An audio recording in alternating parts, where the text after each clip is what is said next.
안녕하세요. WS타자문단 차지혜 교사입니다.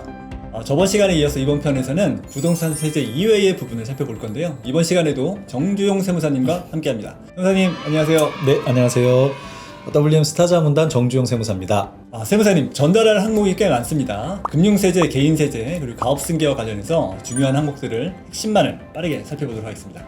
먼저 금융과 관련된 내용을 보죠. 금융투자소득세가 2년 전격 유예되는 것으로 발표가 됐습니다. 네, 2020년부터 줄곧 23년도에 시행하는 내용으로 진행되어 왔는데 있죠. 이번 개정안에 2년 유예되는 것으로 내용이 나와 있습니다. 이대로 유예가 될 걸로 보이긴 하지만 금융투자소득세 워낙 언급도 많이 되고 어떤 세금인지 설명을 좀 드리고 가는 게 좋을 것 같아요. 네, 금융투자소득세는 원금의 손실 가능성이 있는 주식이나 펀드, 파생상품 등 금융투자상품으로부터 실현된 소득을 금융투자소득이라는 별도의 과세 체계로 과세하겠다는 것이고요. 금융상품에서 발생된 손실과 이익을 합산하고 일정 금액을 공제해서 과세하기 때문에 좀 합리적인 부분이 있을 수 있겠지만, 그렇죠. 근데 기존의 주식이나 채권, 펀드 등의 이제 일부 과세되지 않던 것들까지 과세되는 부분이 있어서 조금 논란이 있었던 사항이 있어요. 일단 2025년부터 시행이 된다고 하니까 조금 지켜봐야 되겠네요. 네. 그리고 이번에는 이제 고액주주에 대한 과세 기준 완화 내용을 좀 얘기해 볼까 하는데요. 용어부터 기존의 대주주라는 말을 고액주주로 좀 변경을 했습니다. 그리고 이제 국내 상장 주식 양도소득세 이 고액주주 기준을 많이 완화했어요. 네. 그런데 그 폭이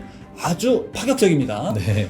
저는 이제 먼저 지분율 기준을 아예 조금 삭제한 게 많이 눈에 띄더라고요. 네, 종전에는 코스피는 1%, 코스닥은 2%, 코넥스는 4% 지분율을 넘는 경우에는 대주주로 보았는데요. 그렇죠. 24년 1월 1일 이후 양도분부터는 지분율은 이제 더 이상 고액주주 판단에는 영향을 미치지 않게 됩니다. 그리고 금액 기준도 종전 종목별 10억 원 이상이던 것을 100억 원으로 대폭 상향을 했고요.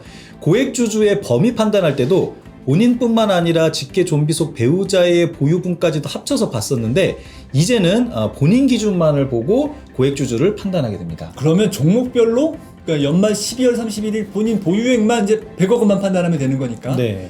사실상 상장 주식의 양도소득세는 거의 없다고 봐도 무방한 거 아니에요? 네, 맞습니다. 다만 25년부터 아까 이제 앞에서 말씀드렸듯이 금융투자소득세가 시행이 될 예정인데요. 이제 시행이 되면 고액주주와 상관없이 주식 양도 차익에 대해서 과세가 될 예정이니까 추후 시행 시에 세법 내용의 변화가 있을지도 그때 가서 한번 또 지켜봐야 될 부분인 것 같아요. 그리고 주식 양도소득세도 그렇지만 이제 증권거래세도 좀 인하가 됩니다. 네네. 지금 코스피는 22년 현행 0.08%에서 23년도에 0.05% 그리고 25년도부터는 0%로 이제 인하가 되고요. 코스닥은 22년 현행 0.23%에서 23년 0.2 그리고 25년부터는 0.15%로 이제 인하가 됩니다. 주식 투자자분들은 이제 금융투자소득세도 유예가 되고 주식 양도소득세와 증권거래세도 이제 모두 줄어드니까 네. 희소식이 아닐 수가 없겠습니다. 그렇죠. 예. 자, 그럼 이번에는 가상자산에 대한 얘기를 좀 해볼까 합니다. 작년 이제 선거 과정에서 이제 여야 합의로 사실 올해부터 과세할 예정이었었던 것을 1년 유예해서 이제 내년부터 과세할 예정이었었는데 이번 세제 개편안 내용을 들어온 거 보면 여기서 무려 2년이 본격적으로 다시 유예되는 걸로 발표가 되었습니다. 맞습니다. 이것도 좀 많이 파격적이라고 봐야 될 것 같습니다. 이게 가상자산 시장 여건과 투자자 보호 제도 이런 정비가 이제 우선이라고 아마 생각을 한 것 같고요. 그것 때문에 이제 2년을 전격적으로 유예를 한 거죠. 가상자산 투자자들이 이제 환호하는 소리가 이제 벌써부터 막 나는 것 같은데요. 네. 그래서 요즘 금리가 좀 올라가는 추세잖아요. 네네. 그러다 보니까 채권에 대해서도 관심을 좀 많이 가지시는 것 같아요. 개편안을 보니까 이제 국채 투자할 경우에 이제 이자 소득이 분리과세되는 내용이 좀 들어왔습니다. 네, 맞아요. 24년 말까지 1인당 2억 원을 한도로 국채에 투자해서 만약에 만기까지 보유할 경우에는 여기에서 발생되는 이자 소득에 대해서 14% 분리과세를 적용하는 내용이 이제 신설이 됐어요. 14% 분리과세 괜찮네요. 그리고 이제 기존에 있던 금융상품 세제 특례들을 네. 추가로 연장된 것들이 좀 많아요. 네. 간단하게 좀 정리 좀 해주고. 공모 인프라 펀드 이제 분리과세 특례가 있고요. 그리고 주택 청약 종합 저축에 대한 소득 공제, 그리고 이제 이자 배당 소득 과세 특례 이런 적용 기한이 올해 말에서 3년이 더 연장이 돼서 그게 이제 25년까지 이제 연장되는 걸로 내용이 나와 있어요. 이번에 이제 금융 세제에 대한 얘기를 해봤으니까 종합소득세 좀 과세 완화에 대한 좀 내용을 좀 살펴보도록 하겠습니다. 먼저 이제 서민 중산층 세부담 완화 차원에서 일부 소득세율 구간이 과세 표준 구간이 조금 조정이 됐어요. 네, 종전에는 우리가 1,200만 원까지는 6%고요. 그렇죠. 1,200부터 4,600만 원까지가 15%, 그리고 4,600만 원부터 8,800만 원까지가 이제 24%를 적용을 했었는데 이 구간이 조금 변경이 돼서 1,400만 원까지가 이제 6%고요. 1,400부터 5,000만 원까지가 15%, 그리고 5,000만 원부터 8,800만 원까지가 24%로 이제 변경이 됩니다. 이렇게 됨으로 인해서 과세 표준이 5,000만 원이 넘어갈 경우에는 최대 54만 원의 세금이 줄어드는 효과가 생길 예정입니다. 그리고 요즘 물가가 이제 많이 올랐는데 정말 직장인들 입장에서 체감하는 물가가 있죠. 네. 바로 이제 점심값이 정말 많이 오른 것 같아요. 네.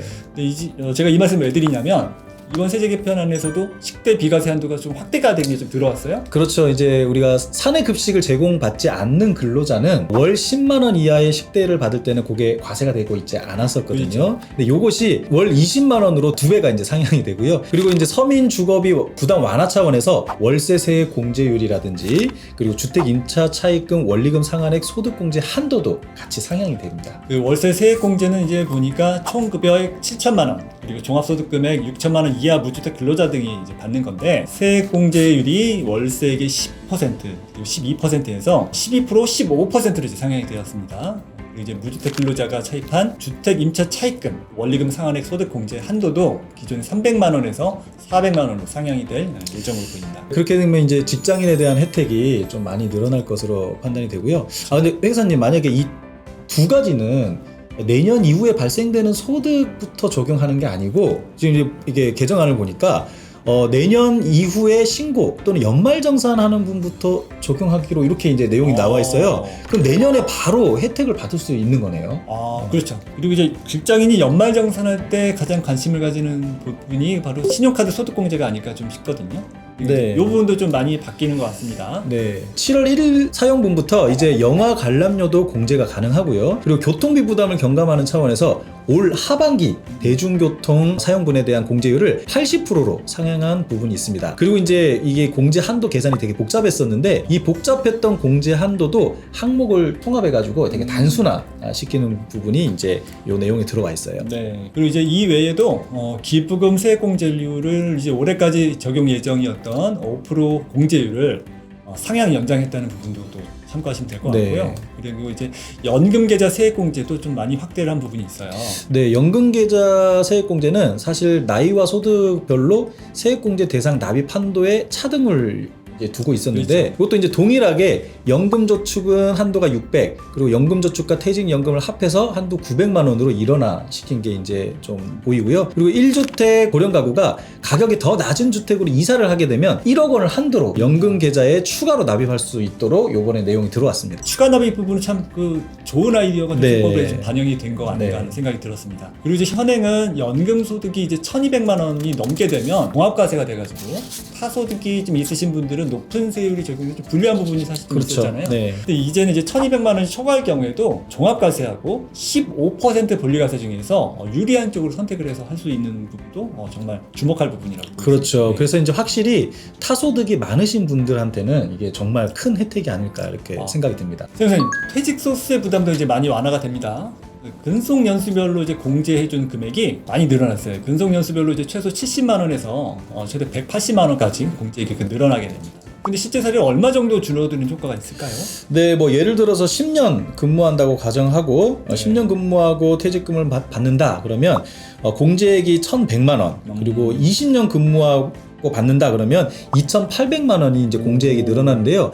이는 이제 소득 공제이니까 본인이 적용받는 퇴직소득 세율에 따라서 세액 효과는 이제 다르게 발생을 할 거예요. 그러니까 만약 퇴직소득 세율 구간이 24%인 사람이라면 아까 이제 10년, 20년 말씀을 드렸을 때 약 260만 원과 670만 원 정도의 세금이 줄어들 거로 이렇게 예상이 됩니다. 역시 이제 금액으로 딱 예시를 들어주시니까 느낌이 확 좀 오는 부분이 네. 있습니다. 자, 그리고 이제 법인세 부분도 간단히 좀 살펴볼게요. 일단 법인세 세율이 좀 조정이 됐죠. 그리고 이제 가업승계 세제 지원이 좀 많이 좀 탄탄해지고 지원해주는 쪽으로 확대가 됐습니다. 맞습니다. 그래서 일단 뭐 세율부터 보면 법인세율은 기존에 2억 원 이하일 때 적용하던 최저세율 10%와 3천억 원 초과 시 적용하던 최고세율 25%가 없어지고요.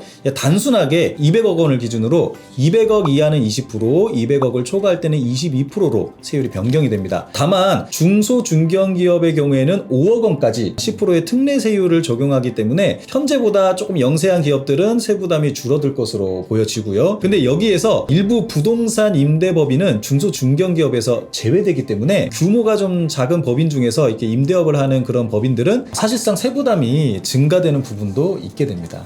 가업상속공제는 이제 공제 한도가 많이 늘어났고요. 네. 그리고 이제 여러모로 이제 장애물로 여겨져서 사실상 유명무실했었던 부분이 사실은 사후 관리, 그다음에 업종 변경 시 업종 제한 이런 거였거든요. 네. 이런 부분이 좀 많이 완화가 대폭된 걸로. 네, 먼저 대상 기업 중에서 중견기업의 요건이 매출액 1조 원 미만까지로 대폭 확대가 1조. 됐고요. 네, 그리고 공제 한도도 가업 영위 30년 이상인 경우에는 최대 1,000억 원까지가 이렇게 인상이 됐어요. 1,000억 원. 네, 그리고 피상속인 지분 요건도 많이 완화가 됐고요. 그 업종 변경 범위도 중분류에서 대분류로 확대가 되고 무엇보다도 매년 정규직 근로자 수와 총 급여액 유지 조건도 삭제가 돼서 5년 통산 조건만 일정 부분 맞추면 되도록 이렇게 이제 변경이 되었습니다. 지금까지 새 정부의 첫 번째 세제 개편한 내용을 살펴봤는데요. 이렇게 좀 살펴보니까 근로자하고 서민들 그리고 사업하시는 분들 입장에서 세부담이 좀 많이 완화되었다는 느낌을 받기에 좀 충분한 게 아닌가 싶어요. 네, 맞아요. 추가로 주식과 가상자산 투자자들에게도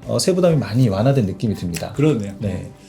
여기까지 이제 저희가 준비한 내용이었고요. 저희는 다음에 더 알찬 내용으로 다시 찾아뵙는 걸로 하겠습니다. 이상 차지희 회계사 정주영 세무사였습니다. 감사합니다. 감사합니다.